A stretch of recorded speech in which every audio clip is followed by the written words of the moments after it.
Welcome to Hearing from the Matriarchs. In this episode, we will be hearing the thoughts and reflections of Jasmine Williams, a proud Wiradjuri Yinna or woman. This podcast series is brought to you by the New South Wales Mental Health Commission and the Bagaragan Steering Committee of the Elder Women as Carers Project. The all-Indigenous, all-female committee are proud to bring you this content and hope that you can connect with the women and stories in this podcast.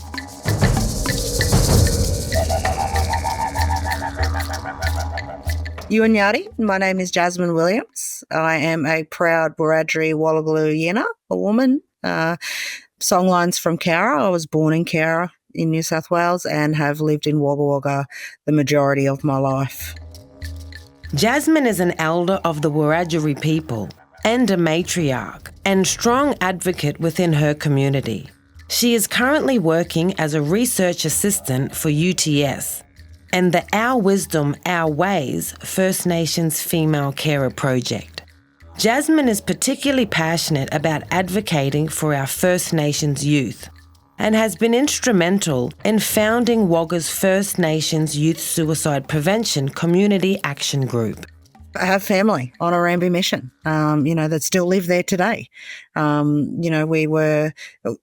was raised knowing what that mission was, knowing that it was just placed outside of the town for a reason. Most missions and reserves in Australia are placed 5 to 10 k's out of town. And that was to create that division, that separation and distance from the scary Black people. But I still have family on that mission today. Orambe is something that I hold close to my heart because it's something that even though we weren't able to spend a lot of time there, my parents were very, very adamant of the fact that we weren't allowed on the mission by ourselves, that we had to be with a family member because there was trauma that surrounded those missions and still continues today. And they didn't want us to be exposed to something that they wouldn't be able to shield us from or keep us safe from.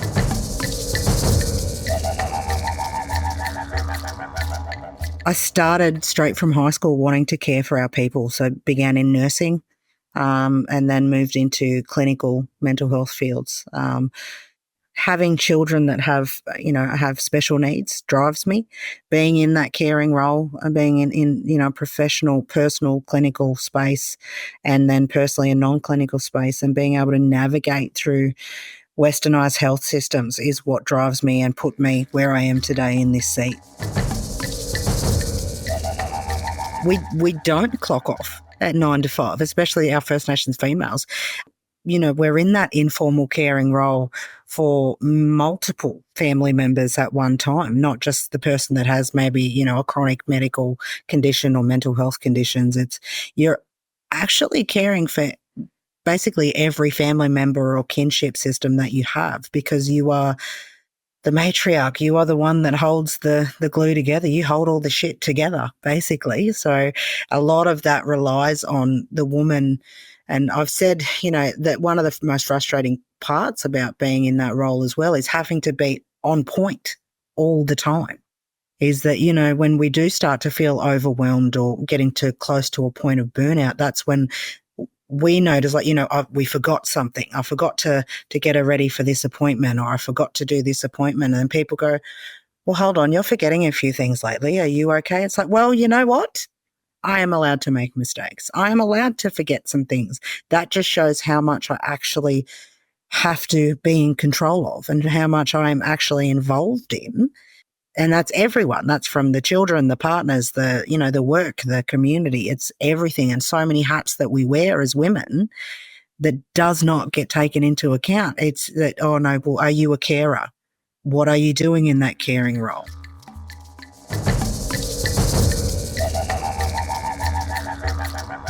Jazz speaks about working with and learning from Faye McMillan, another woman who features in this podcast series.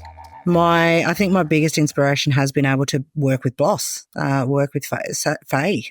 She was my professor when I did my Bachelor of Mental Health degree. And I've just basically fangirled over her for the last few years. She's such an inspiration, being, Australia's first First Nations pharmacist.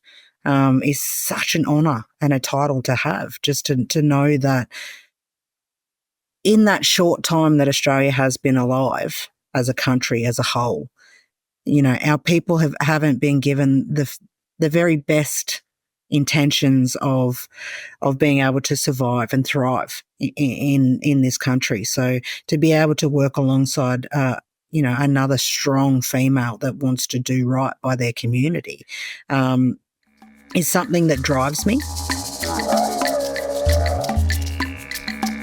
The Elder Women as Carers project aimed to shine a light on the often overlooked resilience of Aboriginal women carers, providing a voice to their silent strength and resolve. It calls for a recognition of their enduring legacy, obligations, and the critical role they play in their communities. The project advocates for a deeper understanding of the many positive impacts First Nation female carers have on their families, communities, nations, and the broader New South Wales community. I found it fascinating that the same quote in this study was just used over and over and over by the majority of the participants without any prior use or any knowledge of the use of this quote. And that was that I don't consider myself a carer. It's just something that we do. That's what the women do in our mobs. We look after our mob because we do it the best. We know our mobs the best. We are the experts in what happens in our families. Jazz discusses the confusion that can come from being raised in a matriarchal society and then learning to live and function in a Western patriarchal society. It encompasses your whole being as a person. It's not just, that spiritual sense. It's not just that physical sense. It's everything of who we are. And it's a role that I think is taken very lightly by a lot of males, a lot of that, Western society, that patriarchal society, is that, it's such a stark contrast for, First Nations females in this country trying to be what has been set for them in their paths for well before generations were born, to coming into a country that is led by a patriarchal system and monarchy. It's going, well, no, how do I be true to who I am? And I know in my soul is the right way to be, but I've also got to be mindful that I am walking in two worlds.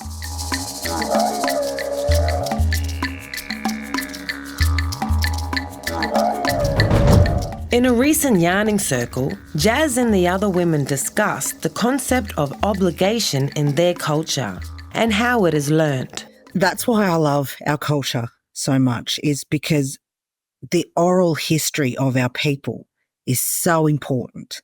It's something that for many generations, many generations is passed down. That knowledge is passed down through each generation, through each female. And it starts, in the study, we had a couple of ladies that said it starts from a very young age. When we're taught that when the aunties come over, you're the one that goes and makes the cuppa. You don't sit around the table with them, but you're the one that provides for them. And that's something I think that was instilled in us from a very young age, is that it is that, as you said, that way of being. That is just who we are. It's not something that we go, this is our title, this is our, what I have to live up to. It's an obligation to continue the pathway of our culture. During the study, more than 85 Indigenous female carers and clinical health professionals were heard from. Many important conversations were had, and through those, ideas were formed, including the concept of this podcast. With everything that we've been doing in the study, and, one of the biggest things that they had was, the women talked about a podcast of having women that could come on and actually have that lived experience and talk to someone that, getting in guest speakers from clinical, non-clinical backgrounds, but all had the similar experience of being a strong, staunch First Nations female that looks after her family, is something that was one of the major recommendations we had from the study. And we threw around titles like Talk to Me Titter, as a title for, a podcast or episodes about, just talk to me. We talked about that as well, steering away from this deficit discourse that is us as First Nations people, especially the women. We get taught that if we have concerns or we voice our concerns, we're complaining. If we try to advocate fiercely for the people we love and care for, then we're being a token aggressive Black woman. There's a very fine line between aggression and assertiveness. And if the tables were flipped and it was a non-First Nations person, female carer sitting here today, they would be, oh, gee, that's assertive. They're very passionate about what they want to convey. But our women just get, oh, here we go. Here's some more complaints. Haven't they got enough?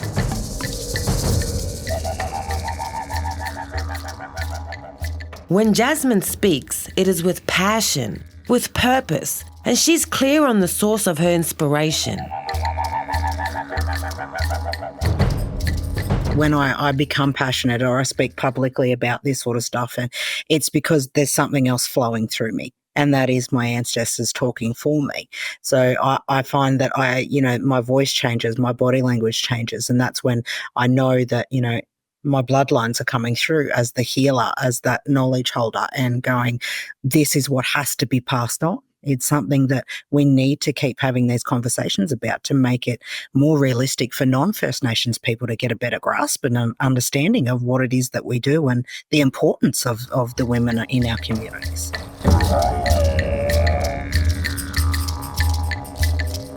There are many issues still facing our First Nations communities, but Jazz has hope for a brighter future.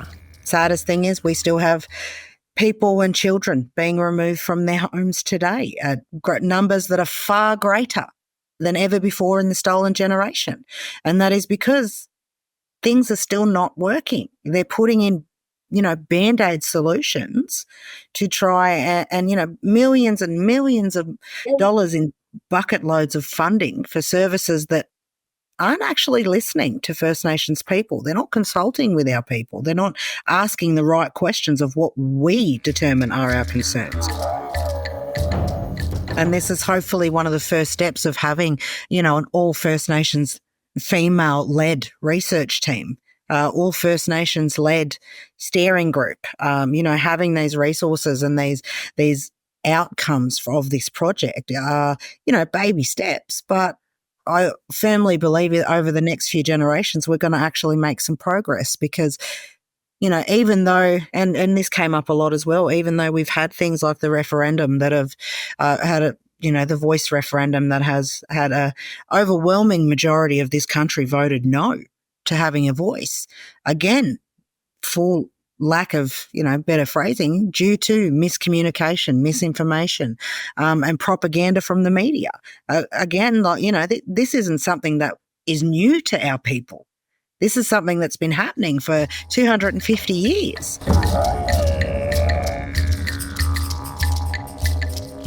And coming from, when we talk about things like, natural disasters, something as simple as listening to the people of that country.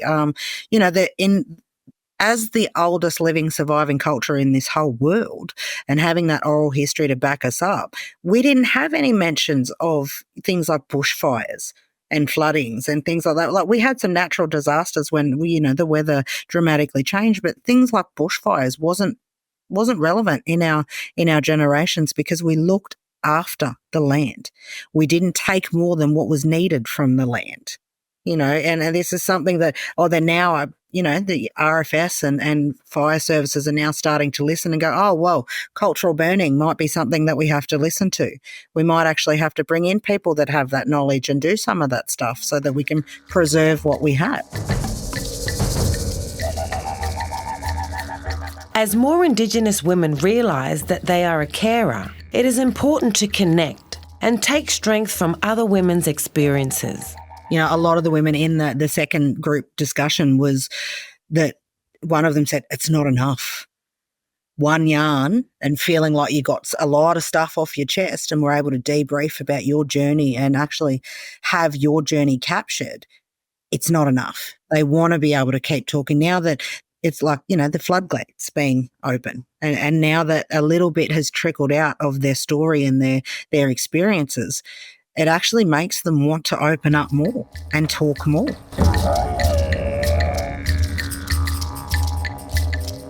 In this final comment from Jasmine, she reflects on what it is to be an Indigenous female. It's being able to show that strength, that there is power in vulnerability. There is power in being female, but you have to search really deep within your soul. And for our women, it's okay because that's instilled in us from a very young age that you are a woman, you are going to be, a leader in your own right one day. That our people were not born to be sheep. We weren't born to be submissive.